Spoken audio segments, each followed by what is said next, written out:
Let me just quickly give you a list of 4 emotions that can change your life in one day. Emotions are powerful.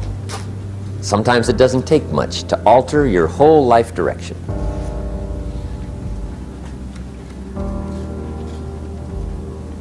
Okay, here they are. Number 1, disgust. Powerful emotion.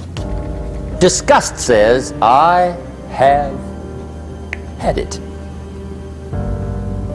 See, that could be the day.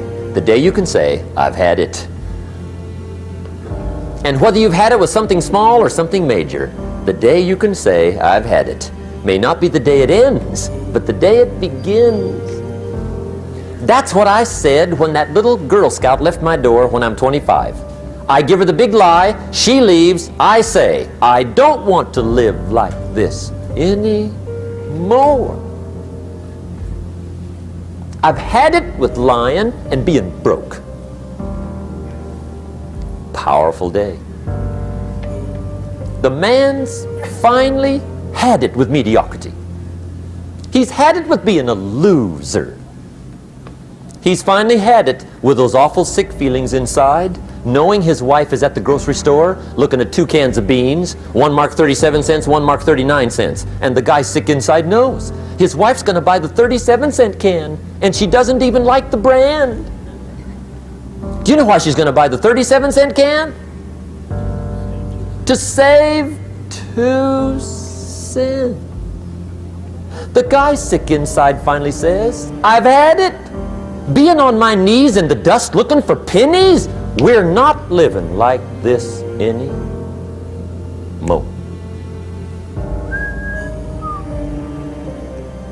Could be the day that turns your life around. The day you can say, I've had it. He walks into his closet and rips everything in it to shreds and says, I've worn this embarrassing stuff for the last time. And not only will I never wear it again, no one else will ever wear it again. Commit an act that says, I've had it. Powerful. Here's the next one. Decision. And decision making is powerful. And it's emotional. That's those knots in the pit of your stomach, right? Waking up in the middle of the night in a cold sweat, trying to decide. We sometimes call it inner civil war. What shall I do? Well, for progress, you must decide. The best advice I can give you came from a wealthy friend of mine who said, if it's easy, do it easy. If it's hard, do it hard. Just get it done. If you went home tonight and in the next few days cleaned up a whole list of decisions, that might furnish enough inspiration for the next 10 years. I found this out many times after you've decided. Getting on with it is easier than deciding. Sometimes decision is the toughest part. Here's the next emotion, desire, wanting to bad enough. And I don't know how to tell you to want to. That's something you've got to come up with. There's 2 things I know about desire. Number 1, it comes from inside, not outside. You don't send off for it. Number 2, I know desire can be triggered by something. Who knows what it might be? Sometimes desire waits and sleeps for something to happen. Maybe it's a book, maybe it's a song, maybe it's a sermon, maybe it's a lecture, a seminar, maybe it's the conversation of a friend, a happening, an event. Who knows? The best advice I can give you is what I give my staff. It goes like this: welcome every human experience. You never know which one is going to turn it all on. Even the bad experiences. Sometimes from the bitterest experience comes the greatest awakening. So let down the barriers, take down the walls. The same wall that keeps out disappointment keeps out happiness. Let life touch you. Don't let it kill you, but let it touch you. Here's the last one. This one's powerful. Resolve. Resolve says, I will. Two of the most powerful words in the language. I will. Benjamin Disraeli once said, nothing can resist a human will that will stake even its existence on the extent of its purpose. Shortly put, I'll do it or die. See, that's powerful. That could be the day that turns your life around. The world has a strange way of stepping aside when somebody says, I'll do it or die. The man says, I will climb the mountain. They've told me it's too high, it's too far, it's too rocky, it's too difficult, it's never been done before, but it's my mountain, I will climb it. Pretty soon you'll see me waving from the top. Or dead on the side, because I ain't coming back. The best definition I ever got from the word resolve came from a little junior high girl in Foster City, California, up north. I'm talking to the junior high kids one day. I love to ask kids definitions. They come up with beauties. I got to the word resolve and I asked, who can tell me what resolve means? And I got several hands, and they were all pretty good, but the last one was the best. Little girl, about 3 rows back, held up her hand. She said, Mr. Rohn, I think I know what resolve means. I said, darling, what do you think it means? She said, I think it means promising yourself you will never give up. I said, that's it. Webster, stand aside. That is the definition. Promise yourself you will never give up. I asked the kids, how long should a baby try to learn how to walk? How long? How long would you give your average baby before you shut him off? How long?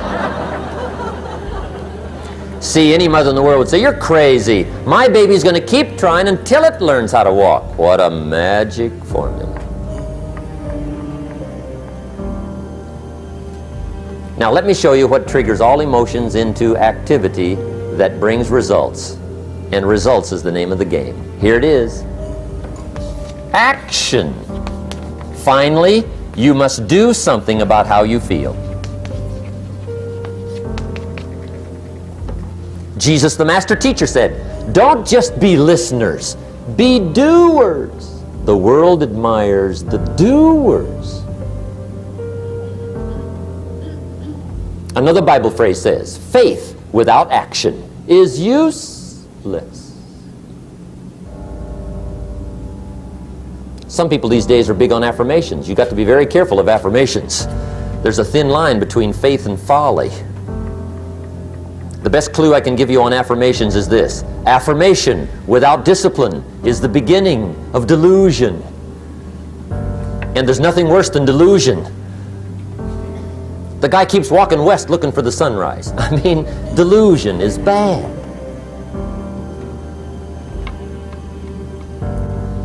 However, affirmation with discipline can bring the most spectacular results. When the Jewish people surveyed the Holocaust at the end of World War II, and for them it was a Holocaust, 39 million people lost their lives, World War II. 19 million were Russian. But compared to the population, it was not quite the Holocaust visited on the Jewish people. 6.5 million Jews perished World War II. 6.5 million. That was a Holocaust. After Hitler's final solution, and the Nazi jackboots and Eichmann and Bormann had done their evil task, 6.5 million. When the Jewish people counted the dead, surveyed the Holocaust, and mourned the loss, those that survived together said, never again. That was the affirmation. Never again will we take our families, silently walk to the boxcars, and let them ship us through the night to Auschwitz. Never. Well, that's good to make an affirmation, but the next question is, what are you going to do to back up the affirmation? They said, well, number one, we'll build a nation.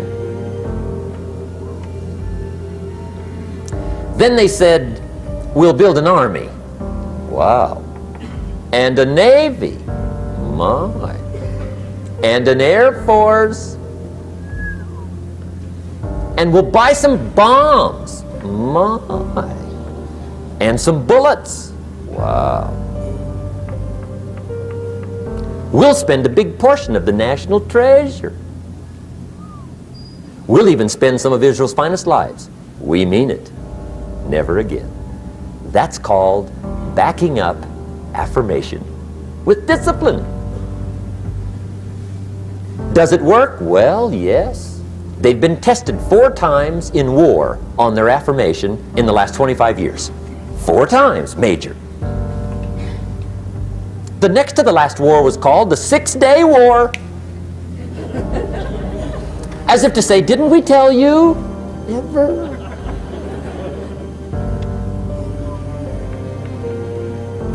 Make sure you always have a game plan to match your wishes. Otherwise, they will always be wishes.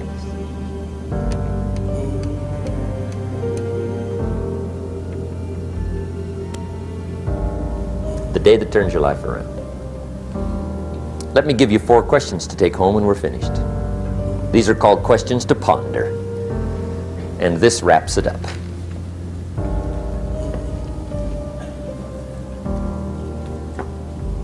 Gosh, you've been a great audience tonight. How fantastic for so many people here. It's been unbelievable. I've really enjoyed it. I could talk all night, but I'm staying here, right? So I got a maid, right? And you got some ways to go. Okay, here's the questions I want you to take home in closing. First question is one of the major questions of the world. Why? Why should you try? Why read that many books? Why go that far? Why earn that much? Why share that much? Why learn all that? Why get up that early? Why put yourself through that much? Why try for all that? Good question. Why? One of the best answers to why is the second question, why not? What else are you going to do with your life? Why not see how many books you can read, how far you can go, how much you can earn, how many friends you can make, how much personality you can develop, influence you can have, how many things you can accomplish, how far you can go and what you can see? Why not? You got to stay here till you go. Why not? The third question is, why not you? Why not you? Some people have done the most incredible things with limited start. Why not you? Some people have done so well, they get to go, they get to see it all, they get to do it. They get to be there. They get to have it, they get to enjoy it. Why not you? Why not you watching the morning mist rise over the mountains of Scotland? Exploring the mysteries of Spain, soaking up history in London.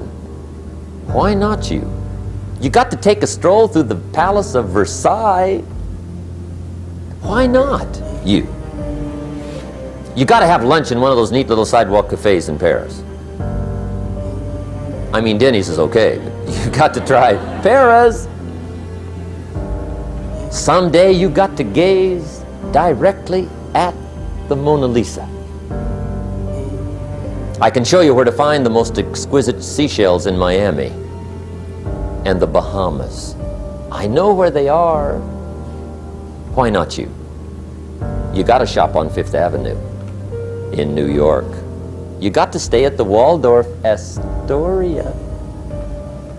Have dinner at Lou Chow's? Sliced roast goose on a bed of apple strudel. Why not you? You got to drink in an Arizona sunset. You got to see the world. You got to read the books.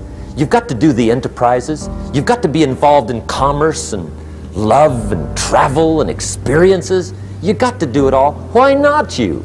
You've got to know the results that come from splendid discipline. There's nothing like a view from the top. And the last question is, why not now?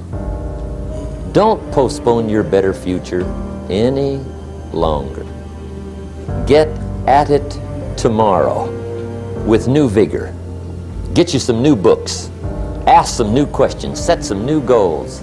Get you a new journal. Start your projects book. Get a game plan going. Do some more reading. Start to make changes. Have conversations. Make contact. And do it now. And if you will, I have a feeling one of these days we'll be hearing your story. You'll make us a phone call, write us a letter, get in touch with us and let us know what's happening to you. I want to thank you for being here. My final comment would be ask for God's help, which may sound a little strange coming from a strictly commercial company. We are not a religious order, but if you would allow me a personal word, that would be it. I think humans are unique, but we could all use a little help.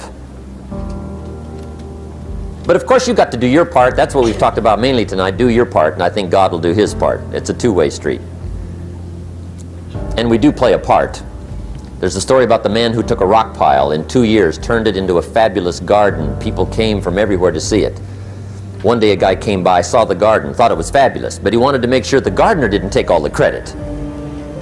So to get his point across, he meets the gardener, shakes his hand and says, "Mr. Gardener, remember, you and the good Lord together have this beautiful garden here." And the gardener said, "Hey, I understand that. I know what you mean." He said, "If it wasn't for the sunshine and the rain and the miracle of the seed and the soil and the seasons, there would be no garden for sure." But he said, "You know, you should have seen this place a couple of years ago when God had it all by Himself." And I think that's true. We do play a part. I'm glad I was not an angel. I think humans have a lot more fun. You've made it a splendid evening, and I want to wish you the very best. Look forward to seeing you on the weekend. Make sure we get the little white slip of paper, and let's be in touch. I wish you the best. Good night. God bless.